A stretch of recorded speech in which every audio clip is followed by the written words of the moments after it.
Hello, everybody, and welcome to this week's episode of You Are the Guide. Another Monday. I hope you're having a beautiful, beautiful Monday. Today, before we even continue with the episode, I want to invite you to take a little moment to check in with yourself and just ask yourself, how am I feeling? I find that, I don't know if any of you experience this, but I feel like time is moving so fast. Before I know it is like another Monday, another Monday. And at least for me, if I don't continuously stop to ask myself, how do I feel? I may very easily just go on automatic or sometimes allow my mind to focus on negative thoughts that maybe I don't need.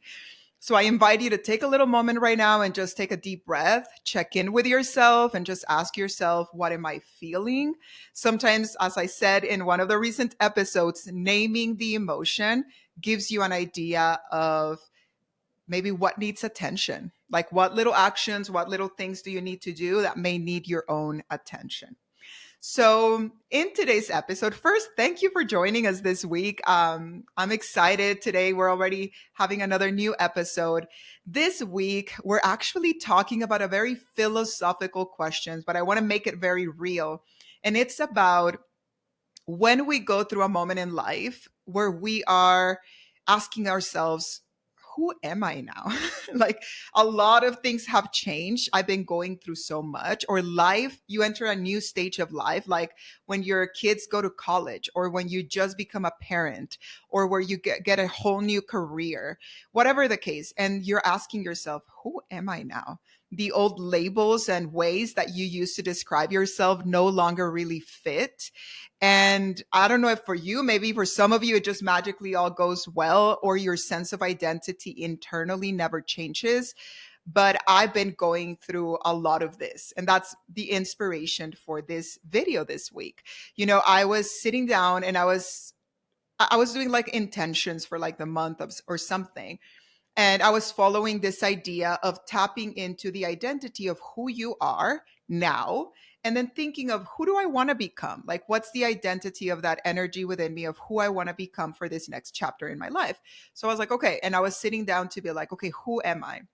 And interestingly enough, a lot of the ways in how I ended up identifying myself were first things that I did instead of who I am, and things that I no longer do. For example, I was saying, well, I am a meditation teacher that really, really feels compassionate to share meditation with others.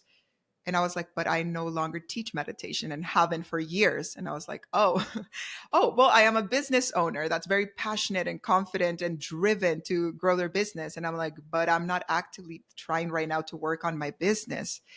I was like, oh, and finding myself still when, like, if somebody would ask me, identifying myself with who I used to be. And maybe part of those things will always be with me. And it's things that I'm interested in, but it doesn't define who I am. And that led me into a deep contemplation of what happens when we're in this chapter where we are recreating ourselves. We haven't fully landed into this new version of ourselves. And mentally, yet we haven't caught up, right? We haven't defined ourselves in a new way. And first, I want to say I am a firm believer that we are always transforming, that we're always evolving, we're always changing. So we're never going to be just the same person that we used to be. And then the things we do, of course, they're going to change together with when we age and we start growing up. But it's been a process for me, first, I want to say, and it has been hard. And I arrived at this conclusion of there are some parts of me that I never even ever allowed myself to define on my own. When we're growing up and we're teenagers are known for like, it's just the hormones. Like the hormones are hitting. They're no longer a kid, but they're not an adult. And we see teenagers as this stage in life of like, they don't know who they are. They haven't grown up, right? And then I mean, most people experience this, I will say. Then you become an adult, right? And then you're in your 20s. And a lot of the time, you don't know who you are either. Like you're just moving through the motions. Maybe you're doing the right things that people told you to do. you're going to college or you're getting a good job, or maybe you're not. Maybe you're just moving through the motions. You're just doing different things to discover yourself. And it is believed that at some moment in time, at some point, you just arrive into knowing who you are. And what I've learned personally for me is that that was not the case. I've always been in the quest of discovering myself, but it has been hard for me to only identify myself internally and not by what I do. And I think I've recently, finally, um, been entering that chapter, and I've been enjoying it very, very much. And I'm so grateful that I've had this opportunity to feel completely lost, to be able to ask the right questions.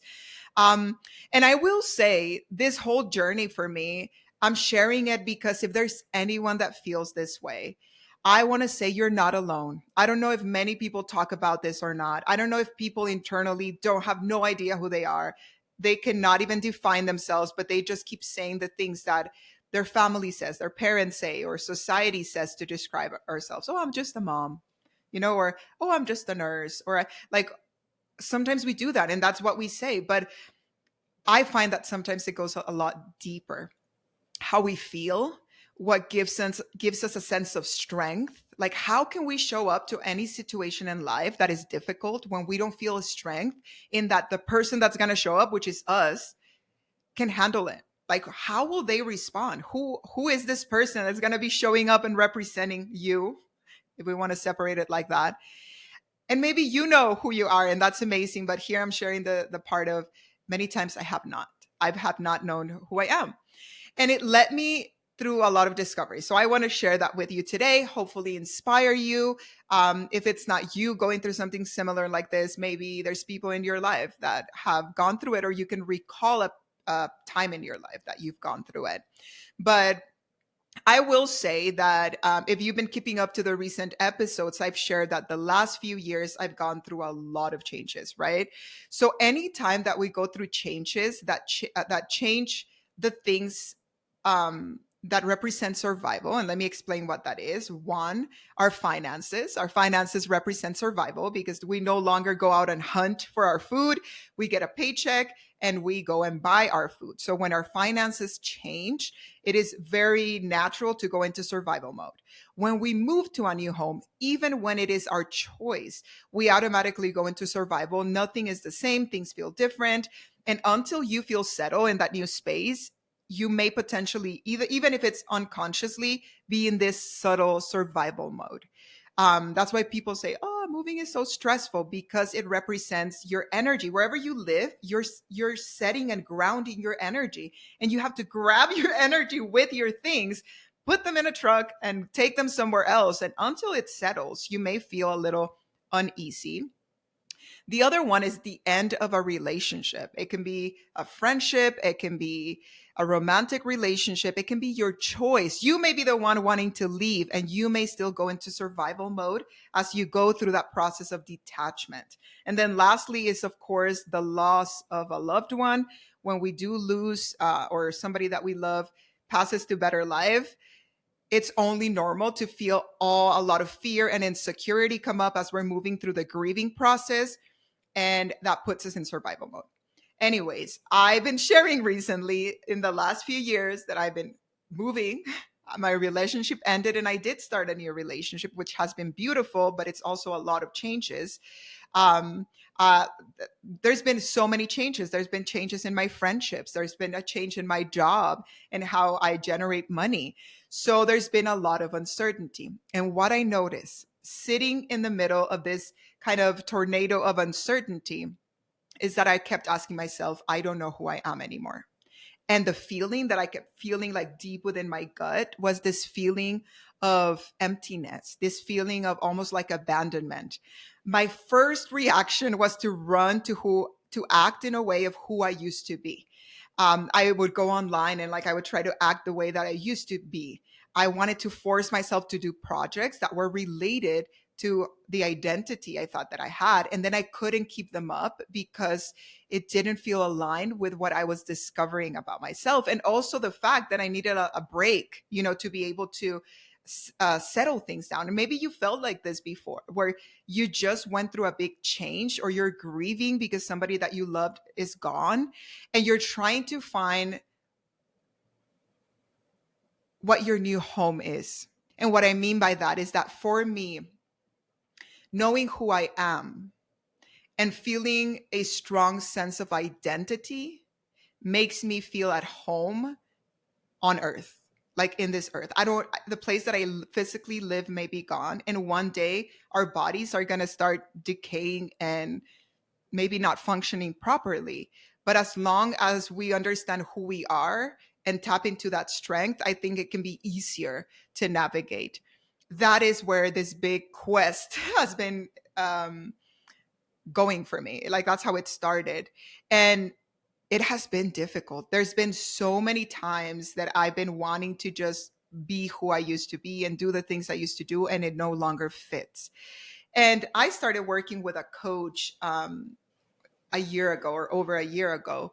And I remember one of the first things that we started working on is boundaries, and how, in order to know who you are, or not even know who you are, in order to create who you are, you have to have clear boundaries.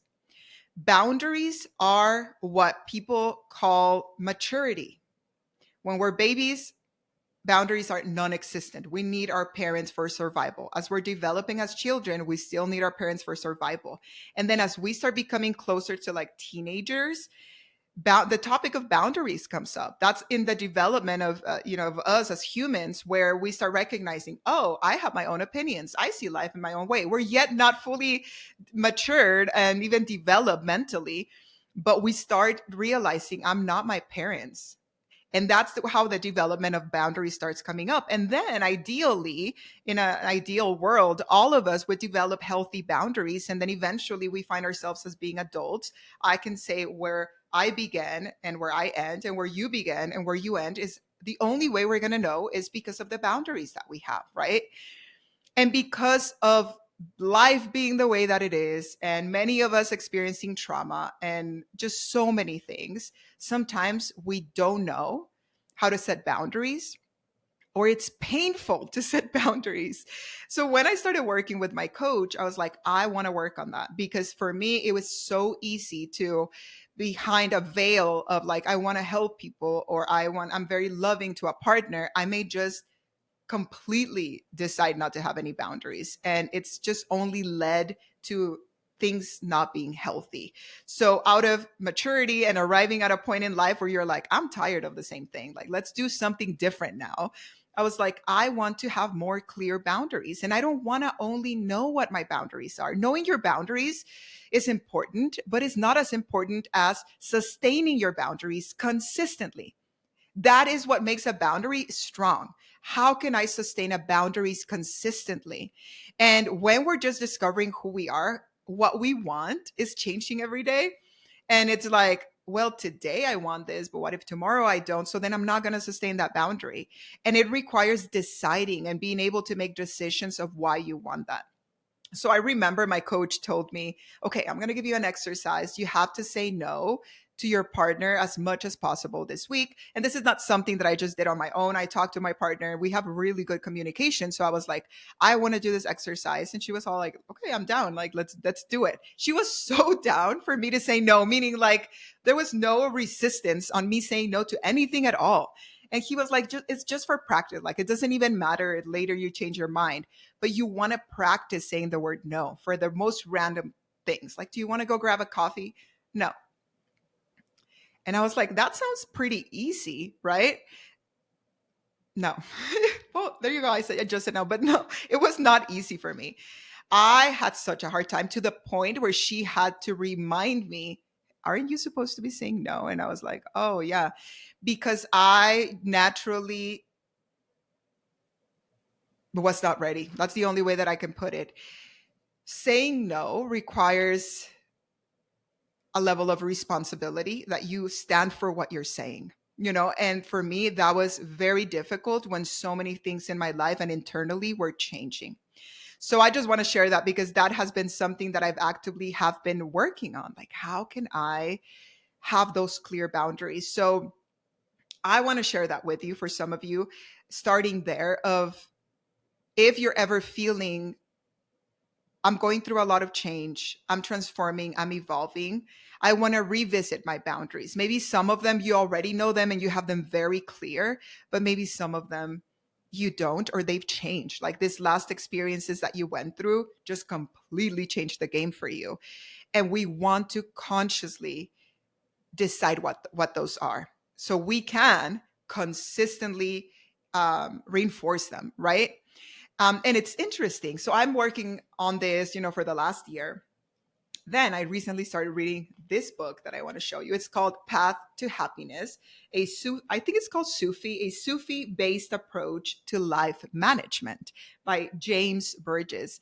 And it talks about it different, like 7 different stages of evolution, we can call it that way, starting with stage number 1 that has to do more with the human, and it has to do with stepping and standing on your strength. When you are strong and you trust in yourself, it's easier to navigate life, and it's easier to be able to evolve consciously. And it's interesting because the 4 different words that he uses to be able to tap into your strength. Number 1, setting boundaries. It all starts there again. When you know how to set boundaries, when you know how to say no, you are finally claiming your existence. You are finally saying, I choose to be here and I choose to decide what my way of existing is. And it has no longer to be do with your parents and your upbringing and what society is telling you, and now even more what social media is telling you. No more. Not even your faith. It has to do with you. It requires a level of saying, I have the balls or the guts to choose who I want to be, which then he talks about identity. When we are clear with our own boundaries begin the process of developing our identity. Now, right? Because now it's like, I'm someone that says no to this, this, and this. I don't believe in this, this, and this. And I stand on this, this, and this. And suddenly your identity, who you are, begins to be developed. And what I love about boundaries, at least for me, a lot of boundaries have to do with others, right? When people think about boundaries, they think about, oh, a boundary with your significant other, a boundary with your parents. But I find that a lot of boundaries start with yourself. And it connects to the third word that he was talking about, which is choice. When you're setting boundaries, you're developing your identity, you start having more courage to choose your day-to-day thoughts and actions and words more consciously, because you realize you are creating who you are in every moment.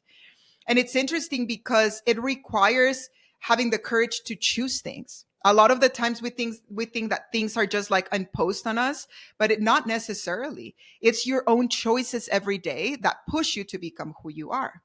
So I was talking about boundaries. Boundaries and choice together means, why would you want to choose? Have you ever found yourself doing something that you're like, why do I keep doing this? An example he gives here in the book is like, that if you have one too many drinks on Saturday night, your Sunday is going to be horrible. You know this. You don't want a horrible Sunday. It doesn't align with your values and your boundary. And maybe you have not yet set a boundary, but you're still choosing the extra drink on that Saturday night, right? Having the strength to stand by your choices starts creating also those boundaries once again, of saying my boundary, not because the government is telling you, not because your partner is telling you, not because your kids are telling you. You choose to not have the extra drink. It's a boundary you have with yourself. It's a choice you're making for yourself. It shows your strength because you know what you want to create and who you want to be Sunday morning. It's an example he chose. I mean, I personally, the example I think is very clear to understand. I understand that sometimes when we're dealing with addiction and other things, that example doesn't necessarily fit, but it can be anything else. It can be even the time you go to sleep. It may be putting your phone away. It may be what you're consuming on social media. It may be the things you want to consume that you know would be helpful for you on social media that you don't. It's so many things. But the point is once again, having be able to make the choice to set those boundaries with ourselves.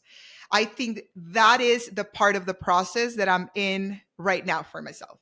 It's I have learned that the reason why it was so difficult for me to set boundaries with other people in my life is because I was not saying no to myself. I remember I had that breakthrough when I went to see my coach, and I was like, I discovered that he's like, how did it go with saying no? I was like, it went horrible. Like I could not say no to anything. And I realized that it's because I cannot say no to myself. And my example is that I love drinking coffee. Like love drinking, and it ties together with the the example I just gave right now. But I love drinking coffee, and having one cup of coffee sometimes doesn't do it for me. It does it for my body. My body's more than okay with one cup. My body has the caffeine that it needs, borderline feeling a little bit anxious. But me, my drive, my addiction to doing whatever I want or whatever the case may be, I would always have more than one cup of coffee at the cost of feeling anxious and horrible all day. And I could not say no to myself, even though I knew that I was not going to enjoy it. And I explained that to him. I said, I cannot say no to myself. And I realized that is why even saying no to somebody else feels ridiculous, because I'm not even practicing saying no to myself. And that is I needed to step back into that and then started practicing that.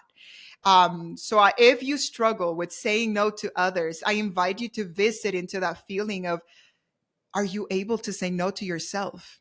It can be about little habits, what time you go to bed, putting your phone away, saying no to anything that is not good for you or that you don't want. Who cares about if it's good for you or not? Maybe you don't want in your life anymore. For you, this is something, this what I learned, it's so hard to say no to myself because there's nobody to keep me accountable. Like nobody's going to know, like there's no rules, there's nobody saying you have to do it. And that once again goes back into that place of, it shows, oh, that is why you don't feel that sense of strength in who you are, because you still are waiting for other people's permission to exist. And that has been a big one to accept. The feeling of, I only get to exist, I only get to be, I only get to say no, I only have an identity when others are involved. And maturity for me growing up and becoming an adult has been, no, I get to decide. I get to decide now what that is for me. So it's interesting. Boundaries, identity, choice, and lastly, truth. I found this one so interesting because it really hit a core thing with me. If you've been listening to the prior episodes here, you know that I've had various life experiences where I've struggled with people being dishonest with me. And it created, like in relationships, which led to a lot of difficult life experiences that I had to go through. So it did create a little bit of a trauma of, if people are dishonest, I don't want anything to do with them. Like I'll drop you in just one moment. Like I don't even care because it's so difficult for me to deal with. Um, and it's interesting because when I started reading here about truth, it showed that when you don't know who you are, when you don't have clear boundaries that help you identify what your identity is, when you don't have the ability to make clear choices for yourself, you feel lost. And when you feel lost, you don't know what your truth is. So you will find it easier to lie. You will find it easier to be fake, to be dishonest, to not stand your ground, to not have morals, because you don't even know what those morals are standing for. Like, who are they supporting if you don't know who you are? I found that so interesting. It was like, for me, like a little aha moment. First, I have such a trigger when other people are dishonest. That means I want to look in, how am I dishonest? Like, why am I so triggered by that? Of course, yes, there were certain experiences, but I also want to dig deep into my dishonesty because it's an important value of me, that for me, then it means I want to be honest. I want to be truthful. So it was like, wow, every time that somebody is dishonest is because they're not ready to, they don't know how to face truth. And I highlighted something here. Let me see if I can read it. People tell lies, deceive, manipulate as a strategy to achieve a result they feel they could not otherwise manage. Meaning, I do not think I could create this result or get this whatever attention, love. That's why many times in relationships people lie. What they really want is to get away with getting more attention, more sex, more whatever they are trying to get when they're trying to have two people at once or three or four or how many they're trying to have. They don't think that they could have that on their own. They don't think they can have that love, that attention, that good quality sex life, whatever it is they're searching. So they feel they need to lie and manipulate in order to get that. Like that's the only way they feel that they can receive it. This indicates a lack of power. There is no need for untruth if we have the power to simply state our requirements and have them met. If you have such clear boundaries that you can say, this is what I want, and you are able to state it, and then let's say somebody goes, I cannot give you that. Okay, thank you. And moving on until you find that place, because you're so honest and clear with your communication that you find those experiences, that job, that relationship that provides you what you need, right? And then it says, therefore, by allowing our words to register untruth, we are instructing ourselves to diminish our strength and cement impotence into personality. Meaning, the moment I lie and I use words that are deceitful and lies, what I'm saying is, I'm instructing myself to feel powerless. I know I cannot get whatever I want, that like I'm saying this lie. I feel that I cannot receive whatever this lie is giving me, whatever it's protecting me from any other way. I don't believe in myself, in my strength, in my power. So I feel that I have to lie. Oh, I mean, this blew my mind. Like things like this blow my mind. If you're ever wondering what kind of things make me have like a aha moment, things like this, I want to share with you. This is the book.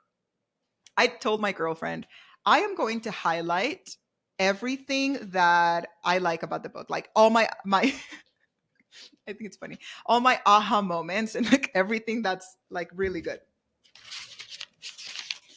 Her answer was like, you're just highlighting the whole book. And the truth is that all of these different parts are like super like, oh my God, that makes so much sense. Oh my God, this really hit a spot. I love when you find a book at the right time, when you find a book that's providing you, like it's speaking to what you're going through. And that is what this book is doing for me. Anyways, I found that to be amazing. And it inspired me. It inspired me to realize, you know who I am right now? I am that random girl close to her 40s that is trying to figure out who she is, that is practicing on daily basis how to set boundaries, that is learning to say no to herself, that is learning to make choices and trust in those choices, that is learning to speak her truth before she's expecting others to do the same. That is who I am right now. And it empowered me to step into that chapter that sometimes that's more than enough, as long as it's truth to you. And I said, I need to talk about this on a podcast episode. And we're here. So yes, I would love to know if any of this information is inspiring you. What type of aha moments have you had prior to this today about this? Or what type of aha moments are you having now? In what ways do you want to maybe discover more about your boundaries and be willing to tap into your power and take the responsibility that it is to be you, because nobody else can be you, and learn to know where you end and where you begin? In what ways do you want to then look and be like, what's my identity? Who am I? In what way do you want to be more assertive with the choices that you're making? And remember, a lot of our choices are not always with others. It's the choice of, what am I going to do when I click stop after recording and filming this podcast? What is my next action? What kind of thoughts am I going to be feeding today as I move through my day? What kind of words and how will I communicate with my daughter when I see her today, or with my partner? All of those things are so valuable and important. And lastly, the truth. I think I really, really, really believe that is one of my biggest values in this life. And I will say that if I'm here in this life to discover what truth means and what truth represents, and it had to be through all of those horrible experiences that either I've experienced through others and that I've created myself, I'm so grateful for it. And I'm even grateful for the consequences. Sometimes the consequences of our decisions are our teacher. Not sometimes, all the time, but they're our biggest teachers. That's how we finally get it. And something that my partner and I talk about a lot is how sometimes we don't call it being a liar. We don't say, I'm a liar. We say, I bent the truth. I bent the truth when I say this. I bent the truth when I said that. Why? Why didn't I think the truth was enough? Like, why did I feel like I need to bend the truth a little bit?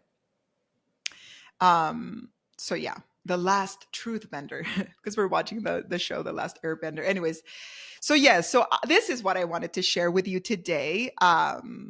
Thank you for spending a little time with me this beautiful Monday or whenever it is that you're watching this. Um, just thank you for spending a little bit of time. Thank you for everybody that has been listening. Thank you for everybody that has sent me a little message and saying like, oh, I like the podcast. It means a lot to me. It really kind of keeps me going as I move forward. And yes, if you ever want to check out the book, it's called, here it is, hold on. Path to Happiness. I will say though, I haven't finished reading it because as you know, I'm just highlighting everything. I'm just at the beginning of it. As I move through it, I may just come and share more things about it with you. But for now, I invite you to take a little time, maybe this week, and ask those questions to yourself. Do I feel happy with who I am? Is it time for like an upgrade? And I want to like sit down and get to know myself again. What's been going on in my life? What ways do I want to be more truthful? What choices have I been not making? And see what you discover. I would love to hear any feedback or any takeaways from today's episode. Leave me a little comment, send me a little message. And with that said, thank you for listening. I hope all of you have a beautiful, beautiful day, and I will see you soon. Bye bye.